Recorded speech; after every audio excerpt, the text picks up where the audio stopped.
Good morning, everybody, and welcome to this National Academies workshop entitled Sponsor Influences on the Quality and Independence of Health Research. We welcome all of you, and we're looking forward to 3 days of exciting and excellent sessions. Next slide.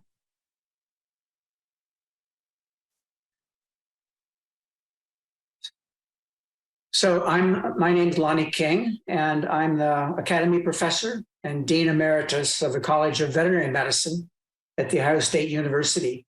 Again, I add my welcome to all of you.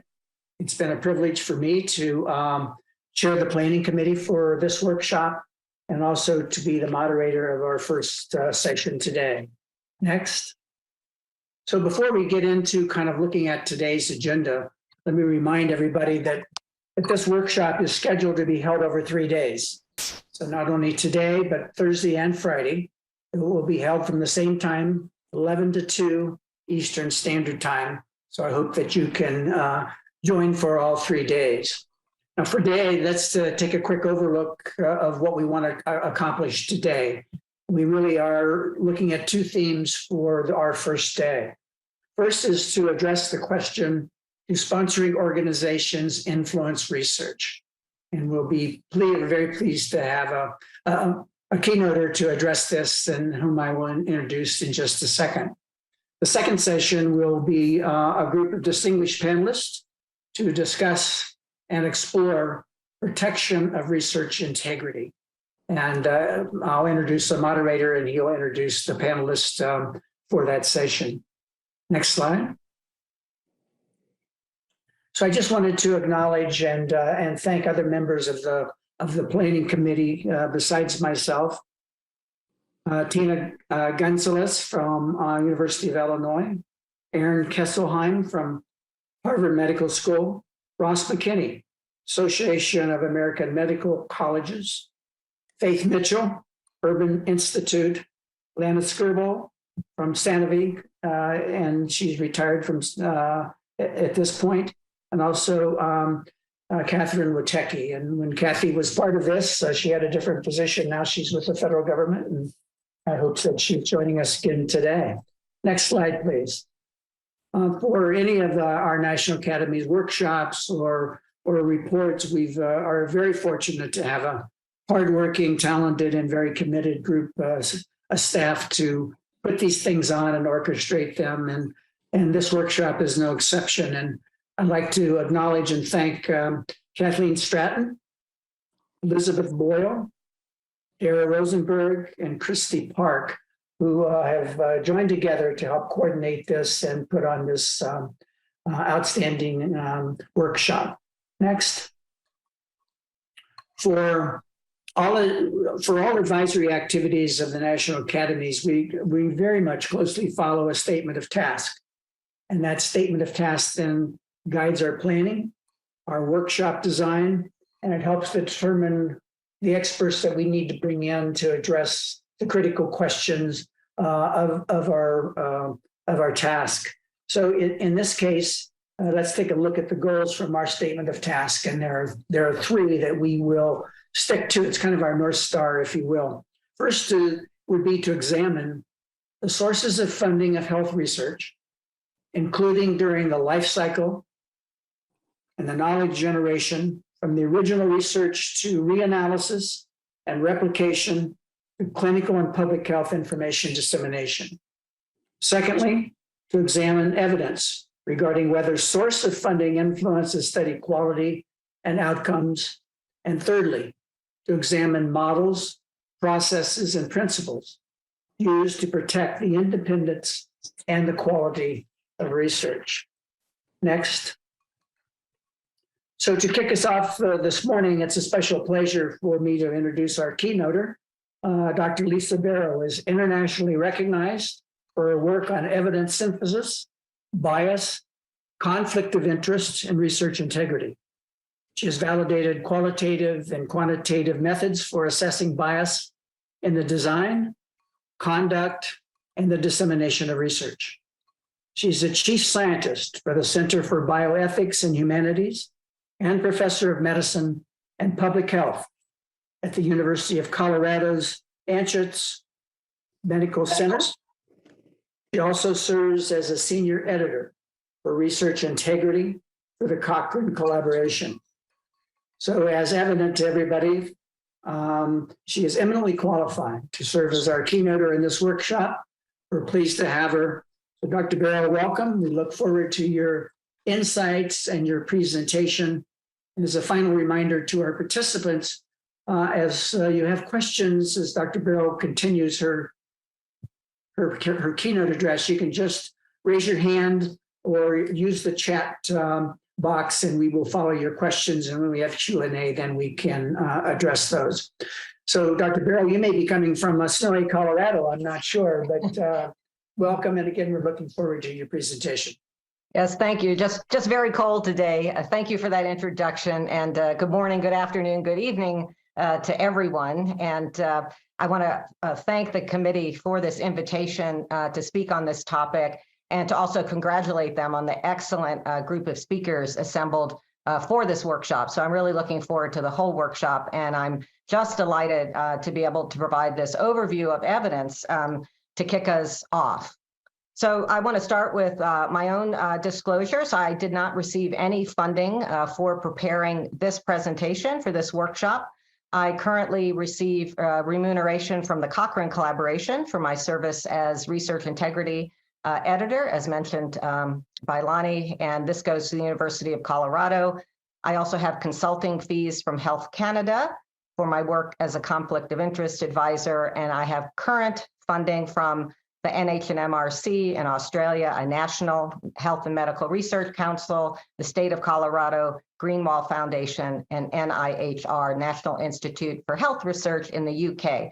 And my talk actually spans back over the almost 25 years I've been working on this. So some of the work I mentioned will be funded by those other grant agencies listed there, but I just want to make a point. I have not received any pharmaceutical, food industry, drug industry, or any other commercial funding for my work over the years. So we're talking about influence in this workshop. And to me, influence on research, it's very important to keep in mind that research is a cyclical process, and it involves designing the questions, the methods, conducting the research, and reporting the research.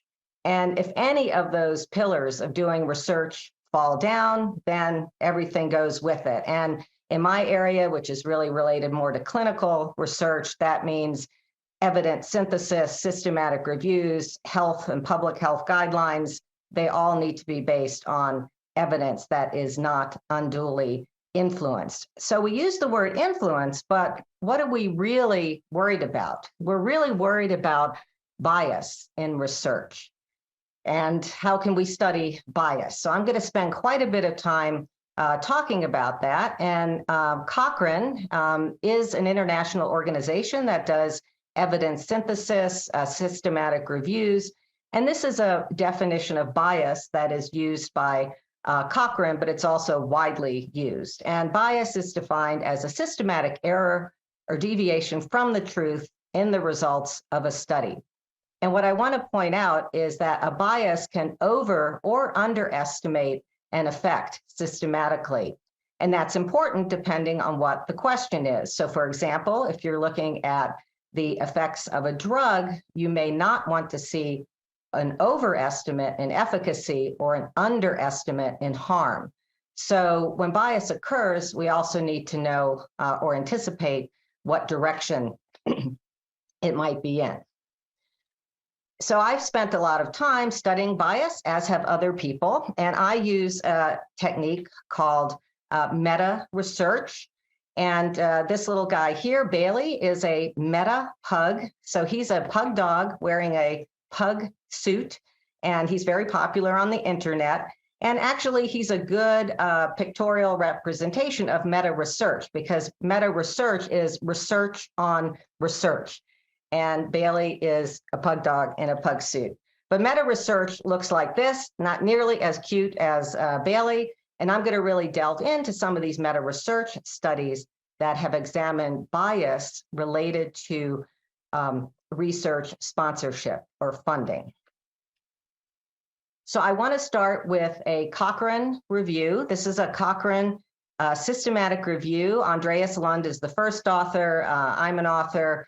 And in that review, we looked at bias in drug studies that were related to industry sponsorship. And we looked at bias in a lot of different ways. And so I'm just going to show you one analysis from this systematic review. And this analysis is asking, do the results of drug studies differ by sponsor? And by results, in this particular analysis, we mean the statistical significance of the efficacy estimates. So what we're asking here is, do some drug studies, are they more likely to have statistically significant efficacy results, which would be a favorable thing towards the drug. It would make the drug look good, right, if it had a favorable efficacy estimate. So let me walk you through this meta-analysis. Our entire review included 75 studies, but this particular analysis includes 25 papers that had almost 3,000 studies included in them. So this is not a small number of studies. And what we did is we compared the studies with drug industry sponsors to all the studies with other sponsors that included mostly government and some nonprofits. So I think one thing people don't understand sometimes about meta research is that our overall body of studies here are drug studies. So we're not just looking at industry sponsored studies, we're looking at all drug studies on a particular topics and comparing them by all the sponsors that were disclosed. So what we see here is that the studies with statistically significant efficacy estimates are about 30 times higher among industry-sponsored studies than non-industry. So basically, the industry-sponsored studies are more likely to have these statistically significant efficacy estimates which favor the drug compared to studies with other sponsors. And what this shows you here is that there's 25 studies that have looked at this question. And in our review, we combined all 25 of these studies. And so I'm getting the 30% higher from our risk ratio here, which is 1.27 when we combine all the studies. So that, again, is in favor, or it's showing that the industry-sponsored studies are more likely to have these favorable efficacy estimates. And the other thing I want to point out that I'll come back to over and over is that there is no difference in risk of bias, no significant difference in risk of bias between these industry sponsors. So government-sponsored studies, for example, have relatively the same risk of bias as the industry-sponsored study. And risk of bias is the term or the method that many systematic reviewers use to assess the internal validity or bias in a particular study. So I've spent a lot of time explaining this one analysis from a very large review, and this is just an example. There have been many, many of these meta research studies done across topics, so I'll just give you a couple of more examples. This is one that Nick Chartres, who you'll be hearing from later, conducted. And I want to show this analysis because it's looking at effect size. So results of studies, they may differ by their statistical significance, but they also may differ by their effect size. So you may see a larger effect in reducing cardiovascular negative outcomes like heart attack and stroke among some studies compared to others. So the body of evidence that Dr. Chartres was looking at here is basically studies that looked at the association of dairy intake and cardiovascular disease. And what we see here is among the industry-sponsored studies, they have a larger effect size favorable to the dairy than among the non-industry sponsored studies. You can see the non-industry sponsored studies are almost seeing no effect here when we combine them. And the industry sponsored studies have a larger effect. It's actually very, very difficult in these meta research studies to see differences in effect size because a lot of factors influence effect size, like the dose of the study and how individuals may react to it. So not as many meta-research studies have even looked at effect size. The last kind of outcome that these meta-research studies often look at are the conclusions of studies. So I've been talking about the numerical results, right? The statistical significance, the effect size, but many, many people have looked at the conclusions. In fact, Nick has done some work to show that that's more common in the nutrition area. This is a study I conducted with Deb Barnes way, way back. And I think, to my knowledge, it's one of the first meta-research studies to kind of take this approach. Our analysis wasn't as sophisticated. We were just doing a regression analysis. But the question we were tackling here was, do the conclusions of reviews on secondhand smoke differ by sponsor? And we did this study because at the time there were actually more reviews being published on secondhand smoke than there were original studies, which seemed kind of odd. So what we looked at here was the quality of review, and we used an accepted tool to measure that quality. We looked at whether the review was peer-reviewed or not. We looked at whether it was tobacco industry sponsored or had some other sponsor, which again could include government. We looked at the topic of the review because way back then it was possible that secondhand smoke might be associated with some health outcomes, but not others. And then we looked at the year of publication because you actually expect the results of reviews to change as evidence accumulates. And when we do this, and we put all of these factors in one model, the only factor that was associated with the conclusions of these reviews was the sponsor. And tobacco industry sponsored reviews were almost 90 times more likely to conclude that secondhand smoke was not harmful.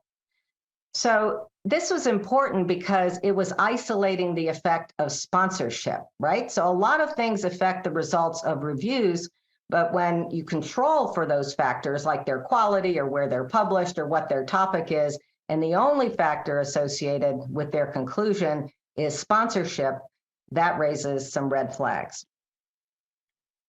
Now, Nick Chartres, who I mentioned, tackled this topic in nutrition research, and I'm sure he can talk potentially more about this. But he asked the question, in nutrition research, is industry funding or author conflicts of interest associated with results or conclusions that favor the sponsor? And he did a number of studies to address this question, and the answer was yes. Both conclusions and results are associated with sponsor, even when you control for other factors like the study's risk of bias. And I'm just going to repeat this one more time because I think this is a really important point that some people miss when they're looking at meta research. So this bias that we see in results and conclusion is actually termed funding bias. There's an encyclopedia of bias out of the University of Oxford that has this term funding bias in it now. And funding bias is associated with the conclusions of studies. So by that, I mean, that's what people write in their conclusion section. That's how they interpret their findings. But it's also associated with results as measured by statistical significance and effect sizes. And for somebody like me who does systematic reviews, health and public health guidelines, the conclusions don't really matter. We don't read the conclusions of studies, although they're very important for the media and for policymakers, but we do use the results of the studies. So I think it is really important to emphasize that we see this sponsor influence on not only the conclusions, but on the results as well. So as I mentioned, there is a lot of this meta research that's been accumulating. There's a new book out on commercial determinants of health where there's a chapter on this. But this meta research only goes so far. It tells us basically that there's an observed bias in these results or conclusions. Another limitation of meta research is that sometimes we look at bodies of evidence where we can't compare sponsors because there's no variability in sponsors. I did that once. I looked at studies of a type of diabetes drug. And when we wanted to analyze the results by sponsor, we couldn't because they were all sponsored by the drug companies that made the drug. 100% of them were. So meta bias has its limitations, and it shows us this observed bias, but it gives us very, very strong evidence of this observed bias. But the next question is, how does this happen, right? You know, how does this bias occur? How do we get to this observed bias that we see with meta research, where we look across an entire body of evidence and are able to compare by sponsors?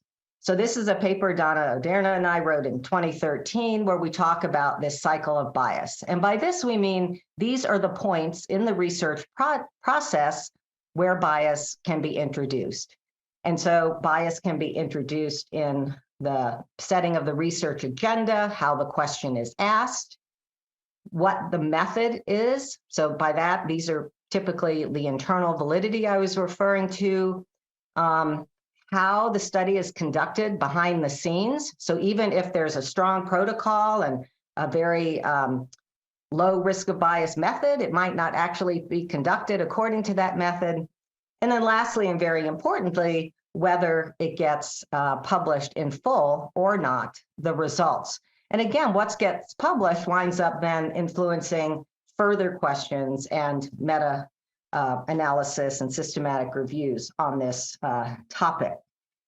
So meta research is used to study the observed bias, but there are many, many other methods that have been applied to study this cycle of bias.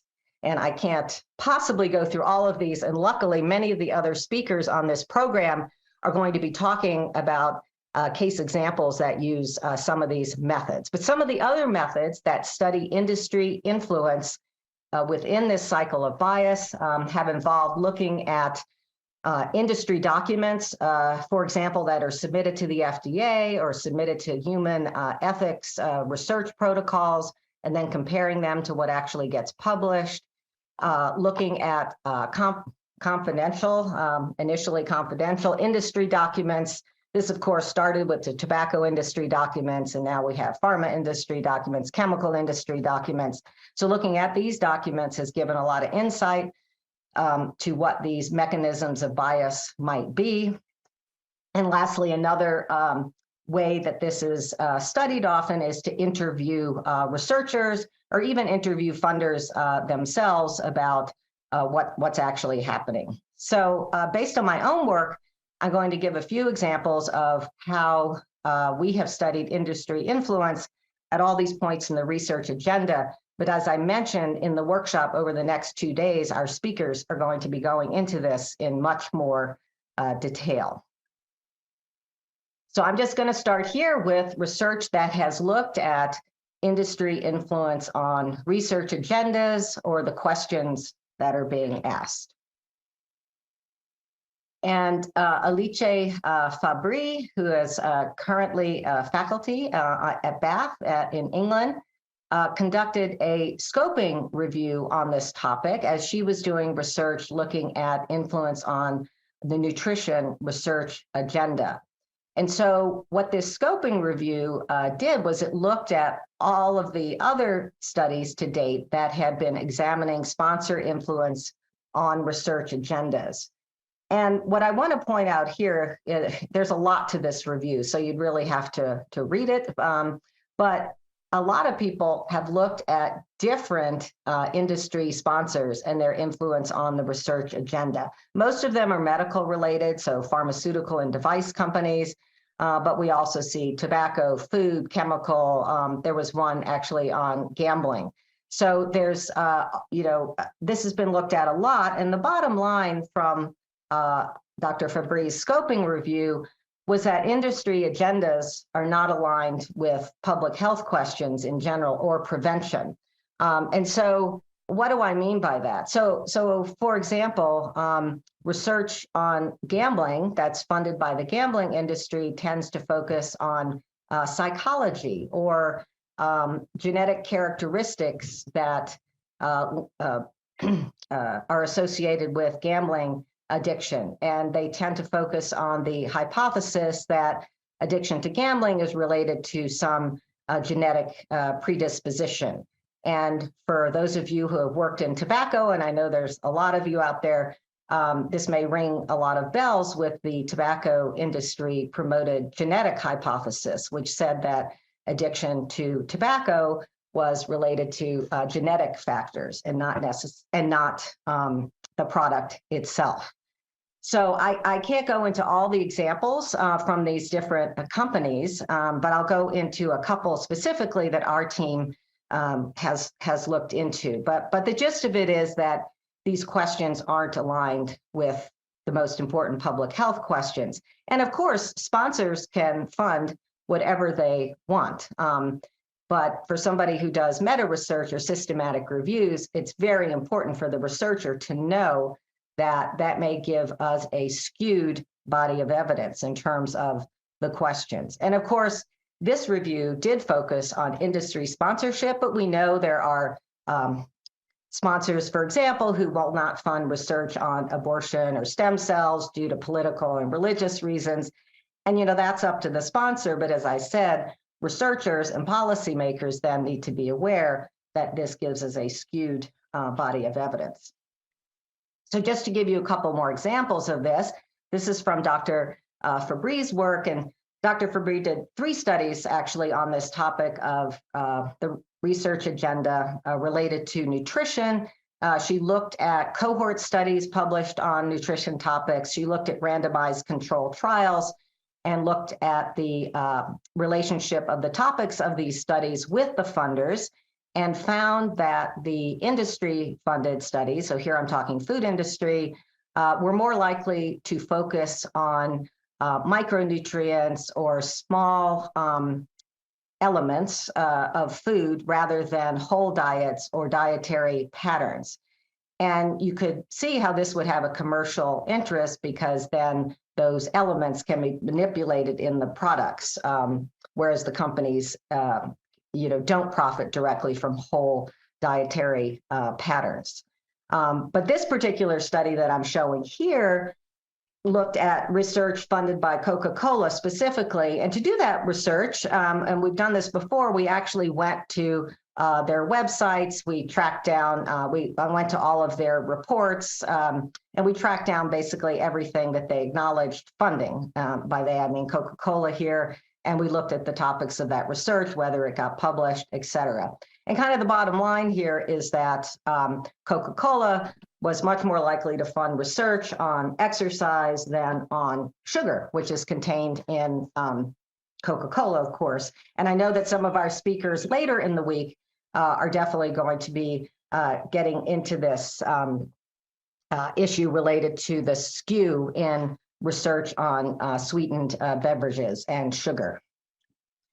So again, maybe the important health question here is to actually look at the product and not just look at whether exercise is related to adverse outcomes. And we saw this many, many, many years earlier doing research on tobacco. There was a group called the Center for Indoor Air Research, which was later disbanded in a court case, but we actually, Deborah Barnes and I, followed up all of the work funded by them, talked to their executives. This was a foundation that was funded solely by 5 tobacco companies. And basically, we found that the Center for Indoor Air Research funded peer-reviewed and non-peer-reviewed projects. The non-peer-reviewed projects were not published in the scientific literature, but appeared in court cases, and they focused on secondhand smoke. The much larger body of peer-reviewed research funded by the Center for Indoor Air Research was published in the scientific literature, and none of it focused on environmental tobacco or secondhand smoke. It focused on other things in indoor air, like having a plant in your office or whether carpet off-gassing is bad for you. So this and the Coca-Cola example are examples of how industry sponsors can drive a research agenda towards what we call distracting research, research that distracts from harm of their product. And I know many of our other speakers have similar examples that they've studied. Excuse me.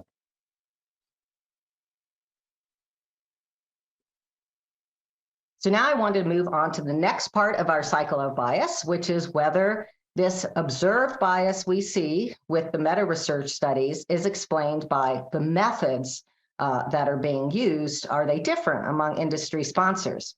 And actually, as I mentioned, for the drug industry studies I showed you previously, it's no, actually. The studies tend to have a similar internal validity or risk of bias. And things that are typically measured in drug studies are, blinding, were the studies blinded appropriately? Were they randomized appropriately? Or were they, in a shuffle pattern like your iPod? So basically, these factors that are assessed normally in risk of bias tools, they don't really differ by sponsor. So this is not explaining that observed bias that we see. That's not to say it doesn't always happen. This is a study I conducted with colleagues where we looked at randomized controlled trials of infant formula.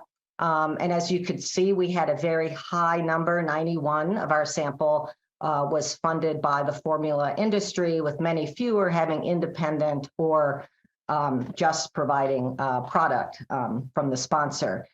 We looked at a lot of different things in this study, but the one I want to point out here is that a low risk of bias, so a low risk of bias is good. That means a good internal validity. Low risk of bias was related to low conflicts of interest with a relative risk of about 11. So in this case, the studies that had more conflicts of interest tended to have less methodological quality, but we don't see this across the board. And I think one reason is that these tools that are developed really look at factors that are often regulated. And so any study that's conducted might meet these Bero criteria for regulation. But one thing I really want to raise here, because people have realized that in order to explain industry or funding bias, people are looking to see whether standards differ by sponsor. And actually, sponsors themselves have gotten very involved in setting the standards. And I just want to raise the alarm about that, because when we see comparisons in research quality, the first thing we really need to do is look and say, where did those standards come from? So this is a historical example. Again, a lot of you have heard about the Sound Science program. And my colleagues and I wrote this paper on the origins of the Data Access and Data Quality Act way back in the early 2000s. And this was acts that were actually passed, but it was interesting to gain federal law on criteria and standards for epidemiological studies, right? So epidemiological studies are often used to assess harm of products. And the plan was to develop the right criteria that would favorably evaluate and be applicable to secondhand smoke. So this is a quote from a tobacco industry document. And the idea was to develop standards for quality, objectivity, utility, and integrity. So these are all great sounding words, right? Like, who can argue with this? But the idea is, what exactly were those standards? And I want to note here that the standards included statistical information. And one of the big debates here was saying that there needed to be a higher level of evidence for harm than for efficacy. So for example, you would need a larger odds ratio to conclude that there's harm of a product than you would to need to conclude that there was efficacy. And that, of course, ignores all sorts of things about population risk and the level of exposure that's happening.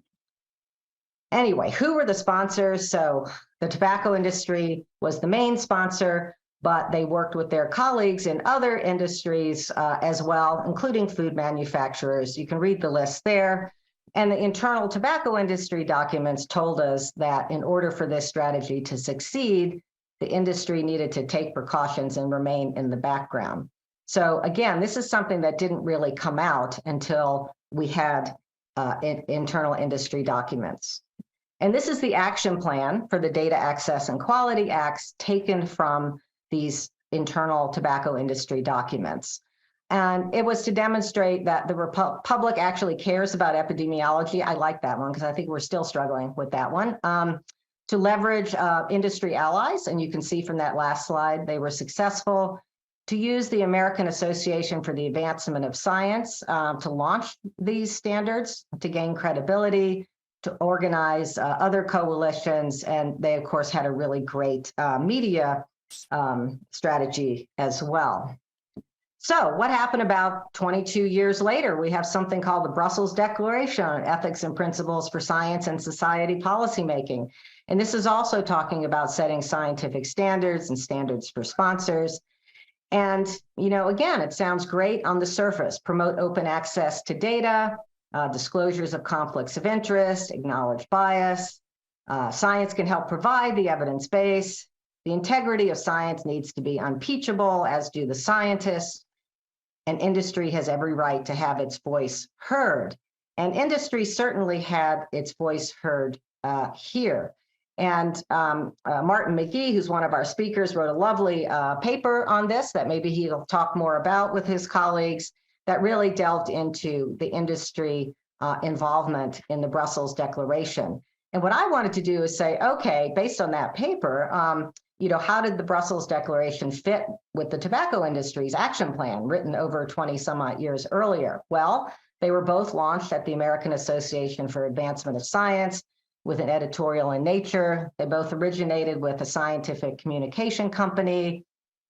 26 of 165 names on the declaration were affiliated with tobacco or alcohol industries. So just a different group of players here. This was really all around standards for harm reduction research. And Richard Horton, who was the editor of Lancet, attended an early meeting. His name was used throughout, but he had not actually seen the last version. So this really, really lined up with the tobacco industry's action plan, which prompted me to write this article that I won't go into in detail, but there are tips for spotting industry influence on the development of these scientific standards. And I think we really need to look at that every time we see these. And I think, you know, the National Academies has to be aware of this too, as they promulgate standards, like who is actually driving the standards there. Okay, so methods, word of caution about where the standards for measuring them are coming from, and but let's actually look at what goes on behind the scenes, because that's really the next step. And a lot of research has been done on this to actually compare what gets published to what was in a protocol. Other types of research done in this area, comparing to regulatory documents, for example. But this is a quote from an internal pharmaceutical company documents, and I just want to use it to set the context, because these are documents talking about how research and scientific publication are part of the pharmaceutical industry marketing strategy. And the goal of the publication strategy was to use research to disseminate information as widely as possible through the world's medical literature. And one of my colleagues, Drummond Rennie, has often said that he was an editor at JAMA, that research doesn't exist until it's published, which is really true. But when you think about this kind of plan to publish, we have to worry about what is getting published. And, you know, is it really research? To control for this, about, I think it was 7 years ago, I can't remember exactly, but many journals started to introduce these statements regarding the involvement of sponsors. So they realized that, you know, they didn't want sponsors involved in the studies or the publications. So you had to say something about it. And I was on BMJ's editorial board when they started considering this. And every single paper I saw in BMJ said the sponsor had no role in the design, conduct, or publication of the research. I never published this, but I looked at 200 papers and they all said that, or over 200. And these are actually examples from my own research here. So these are statements where I said this, this is our actually formula study. No role in considering study design, collection, analysis, et cetera. This one also, this was a Canadian Institute for Health Research funded study, and we said the sponsor had no role. So we see these all the time, but is that really assuring us that nothing is going on behind the scenes? So with some of my colleagues in Denmark, led by Christine Rasmussen, we conducted a study to look, again, this was drug industry, trials, randomized controlled trials of drugs. And we identified 200 industry-funded trials, and they had these statements that said the sponsor was not involved. And then we interviewed the contact investigators for those 200 studies. And this was fairly recently, actually, and because they had these statements. And when we interviewed them, 92% of them said that the sponsor was involved in the design of the study. 73% said the sponsor was involved in data analysis, and 87% said they were involved in reporting. We don't have a lot of details on the level of involvement, and often this was through a CRO, so not the sponsor directly, but the contract research organization. But this to me was the really stunning statistic, where about a third of the authors, of the 80 who commented on this, actually, not all 200 commented, they said that only a third said that the academic author had the final say on what got written in the publication. So I just think, again, this is a little alarm bell about these statements that we see in papers. It shouldn't really assure us that there's nothing going on behind the scenes in terms of industry involvement in the conduct of these studies. And the last bit I want to talk about here is just whether studies get published in full or not. And there's a lot of different methods that have been applied to studying this question. So I just want to lead off with something, again, from the internal documents, because, you know, when you read these, they're just so stunning. And this is actually from a series of documents from a company that made a drug called gabapentin. And they were looking at the use of gabapentin for neuropathic pain. And what this says here in this document is, if positive, and by this they mean statistically significant for efficacy, the study would be published in medical congresses and published in the medical literature. And here they number all their studies. This one says the results of this particular study will not be published. So these were predetermined decisions about what would get published or not based on the statistical significance of the efficacy estimates. So with a group of colleagues led by Kay Dickerson, we actually looked into, Kay did a lot of work on this, looking into these gabapentin trials, but we actually looked into the fate of these trials to see what actually happened. So I will walk you through this. So these, as you saw, the trials were numbered, and we've got the documents telling us what will be published in advance or not, based on the statistical findings. And these, this is each trial, and then this is the statistical significance of the efficacy estimate. So these numbers are large. So up here we have the non-statistically significant results. And what we see here is that there's a cluster of non-statistically significant results that remain unpublished. There's more studies down here that have statistically significant results that are getting published. And then these red dots are the primary outcome as specified in the protocol, and the blue dots are the primary outcome as specified in the published article. So what we see here is that the primary outcome is getting switched to something that's statistically significant and then getting published. And this is a big no-no. You know, when a study is designed around the primary outcome, after the study's done, you don't switch the primary outcomes and then publish a different primary outcome, because your entire study was designed to look at the one initially that you had proposed. And in this case, only 3 of these trials had the same p-value in the publication and the protocol. And so we saw examples here of these 19 trials of publication bias. So that means the entire trial wasn't published at all. Selective outcomes in 4 of the studies, which meant that some of the outcomes were published, but some weren't. and then selective analysis, which means that there were multiple analyses done, and the more statistically significant one was published. So this is a great in-depth look at how these plans to publish data that favored the product actually played out. And as I said, researchers look into this. It's very hard to detect this when you're reading a paper. You have to do meta research, or you have to compare to protocols or other documents to catch these. Although things are changing now with more open data, and we can talk about that in solutions.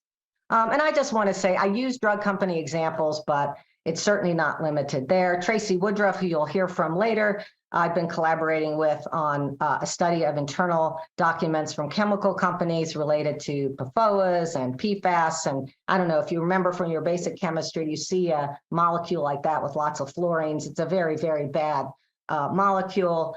And one of the, and by that I mean it has harms associated with it. And this is also what's called one of those forever chemicals. They stay around in the environment a long time.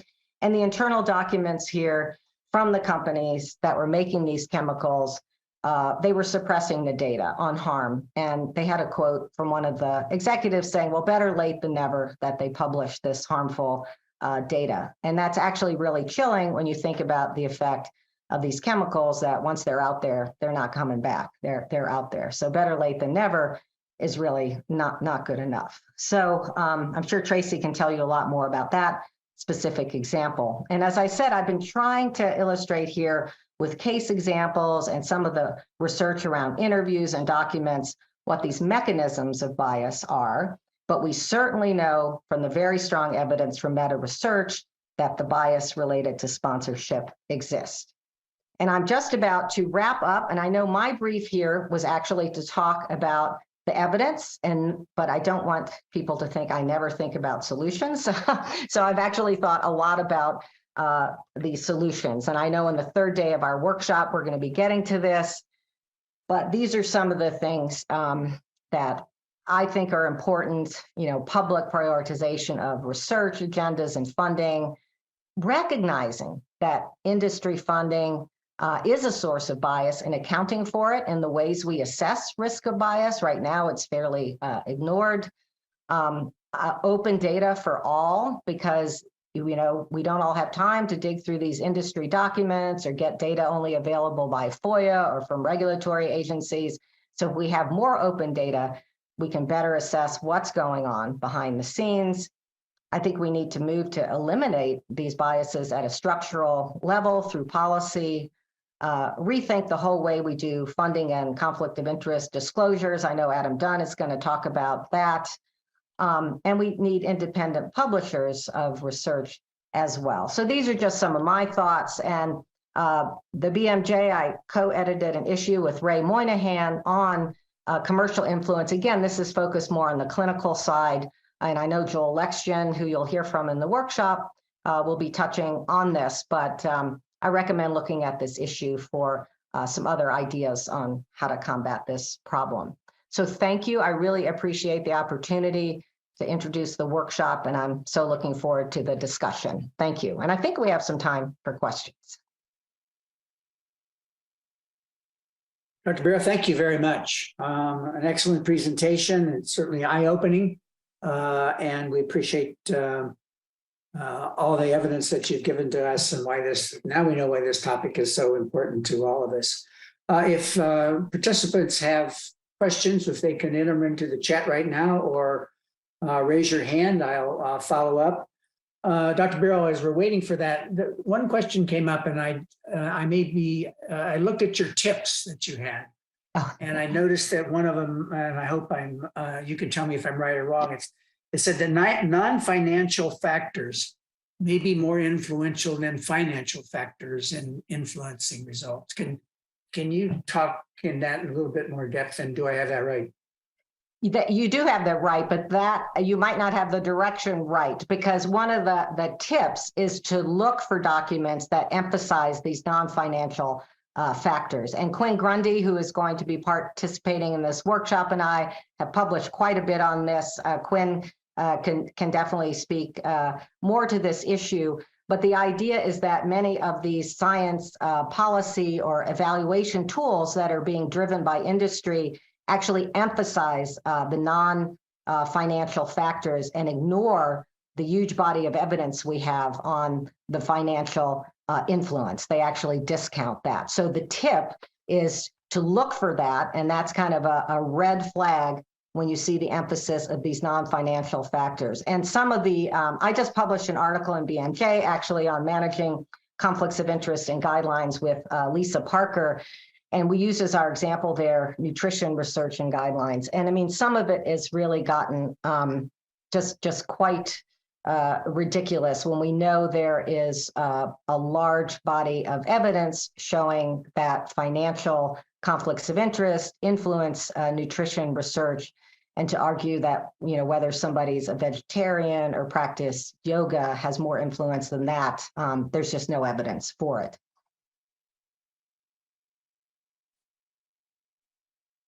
So another question that came up. Well, let's Rita, why don't you go ahead and ask your question and we'll follow up. Thanks. Oh, sure. Lisa, great talk. But you've done an impressive body of research in the last 25 years. I'm wondering if you see any trends in terms of either improvement in this area, or if you have suggestions for things to make improvements. I'm sure you do.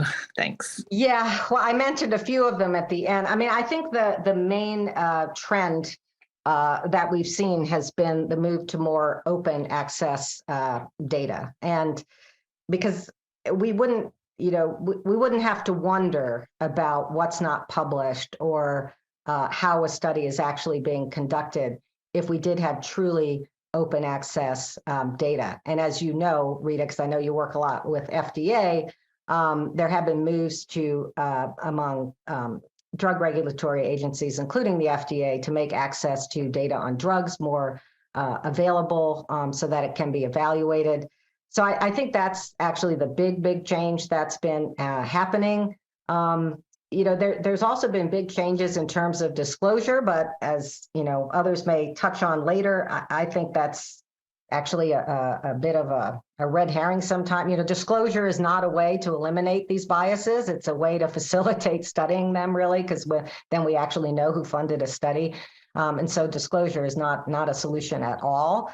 So I think it's really the open access. Unfortunately, I don't really see any trend in a decrease in industry sponsorship, but I just know through my work at universities, there's been some changes in how that industry money funnels into the university.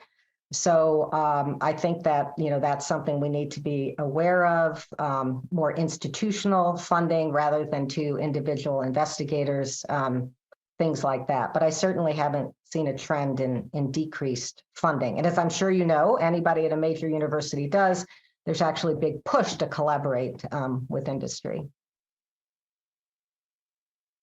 So I think we need very strong policies. That would be my solution. And I work a lot in that area on policies for universities to collaborate with industry.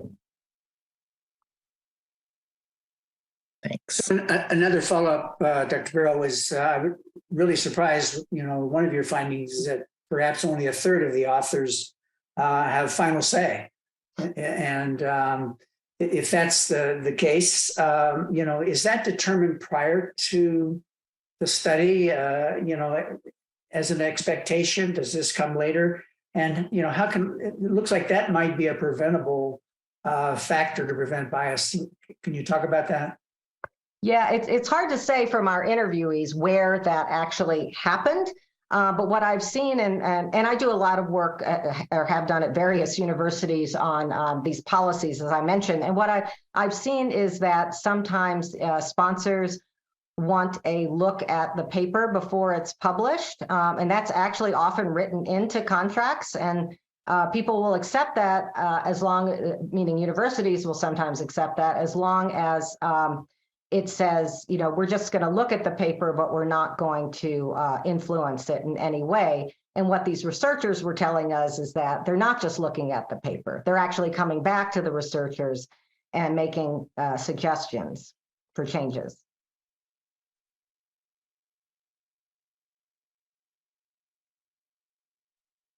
Any other questions at this point? Okay, well, you certainly have given us a stimulating and rich discussion, and it's just what we hoped for to keynote this today and the next 2 days. So I know you're going to be with us for part of the time, Dr. Bero, so please jump in anytime that you'd like, and we'd appreciate your other follow-ups and perspectives.